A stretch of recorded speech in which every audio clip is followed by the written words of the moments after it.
Sales transaction record ചെയ്യാൻ customer is very important, right? Invoice manage ചെയ്യാനും payment track ചെയ്യാനുമെല്ലാം കസ്റ്റമേഴ്സിനെ ക്രിയേറ്റ് ചെയ്തേ മതിയാവും. ക്ലൗഡ് അക്കൗണ്ടിംഗ് സോഫ്റ്റ്വെയർ ആയ സോഹോ ബുക്സിൽ ഇതെങ്ങനെ ചെയ്യാമെന്ന് നോക്കാം. കസ്റ്റമർ ക്രിയേഷന് വേണ്ടി സെയിൽസ് മൊഡ്യൂൾ സെലക്ട് ചെയ്യാം. അതിൽ ന്യൂ കസ്റ്റമർ അല്ലെങ്കിൽ പേജിന്റെ ടോപ്പ് റൈറ്റ് കോണിൽ ആഡ് ന്യൂ കസ്റ്റമർ എന്നത് കാണിക്കും. ഇത് ക്ലിക്ക് ചെയ്ത് കസ്റ്റമർ ക്രിയേഷൻ ഫോം ഓപ്പൺ ചെയ്യാം. ഇതിൽ കസ്റ്റമർ ടൈപ്പ് ഇൻഡിവിജ്വൽ ആണോ ബിസിനസ് ആണോ എന്നത് സ്പെസിഫൈ ചെയ്യുക.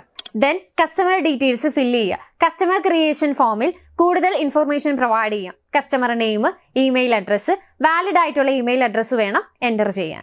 ഇത് ഇൻവോയ്സസ്, പേയ്മെന്റ് റിമൈൻഡേഴ്സ് പോലുള്ള കമ്മ്യൂണിക്കേഷന് ഹെൽപ്ഫുൾ ആവും. ഫോൺ നമ്പർ ഓപ്ഷണൽ ആണ്. അതുപോലെ ബില്ലിംഗ് അഡ്രസ്സ് ഫില്ല് ചെയ്തിരിക്കണം. Street address, city, state, postal code, country എല്ലാം ഇൻക്ലൂഡ് ചെയ്തിരിക്കണം. ഷിപ്പിംഗ് അഡ്രസ്സും ബില്ലിംഗ് അഡ്രസ്സും ഡിഫറെൻ്റ് ആണെങ്കിൽ ഇതും എൻ്റർ ചെയ്യണം. അഡീഷണൽ ആയി ടാക്സ് ആപ്ലിക്കബിൾ ആണെങ്കിൽ GST ട്രീറ്റ്മെന്റ് അല്ലെങ്കിൽ എസംഷൻ ഡീറ്റെയിൽസ് പോലെ ടാക്സ് റിലേറ്റഡ് ആയിട്ടുള്ള ഇൻഫോർമേഷൻ ആഡ് ചെയ്യണം. പേയ്മെന്റ് ടേംസും കറക്റ്റ് ആയിട്ട് ഫില്ല് ചെയ്തിരിക്കണം. ഈ കസ്റ്റമറിന് വേണ്ടി അപ്ലൈ ചെയ്യുന്ന പേയ്മെന്റ് ടേംസ് സെറ്റ് ചെയ്യുക.